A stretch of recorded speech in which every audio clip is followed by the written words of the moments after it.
ভালো করে বুঝুন, এই ডক্টর শাহিন শহীদ ইনি কিন্তু মানে আমি ক্ষমা করে দেবেন আমাকে, ইনি কিন্তু গ্রামীণ কোনো চিকিৎসক নয় যাদেরকে আপনারা একটু মজা করে বলেন না, একটু শ্লেষাত্মকভাবে বলেন না যে এরা তো হাতুড়ে ডাক্তার। এরা কিন্তু হাতুড়ে ডাক্তার নয়।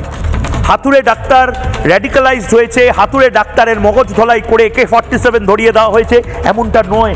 কিভাবে এরা উদ্বুদ্ধ হচ্ছে এটা ভাবতে হবে সিরিয়াসলি। ভারতকে যদি পাকিস্তানের সাথে লড়তে হয় তার আগে ভারতকে নিজের ঘুণ পোকাদের পরিষ্কার করতে হবে। শাহিন শহীদ এ কনভার্সন র্যাকেটও চালাতো বলে অনুমান করা হচ্ছে। কনভার্সন র্যাকেটটা কি?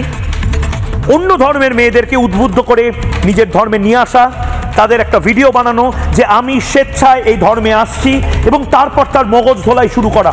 সে হয়তো ক্লাস 12 পাস করে ভালো জয়েন্টে রেজাল্ট করে এই মুহূর্তে সে হয়তো নির্দিষ্টভাবে মেডিকেল কলেজে পড়াশোনা করছে, কিন্তু তার মগজ ধোলাই করে বলা যে তোমার মাকসাদে জিহাদ, মাকসাদে আজাদি একমাত্র তুমি পেতে পারো যদি তুমি জৈশে মোহাম্মদের এই উইংয়ে অর্থাৎ জামাতে মুমিনাতের অংশ হও। এটাই করতো এই শাহিন শহীদ। এই শাহিন শহীদ, আবারও বলছি, আপনারা দয়া করে একে বিচ্ছিন্ন ঘটনা বলবেন না।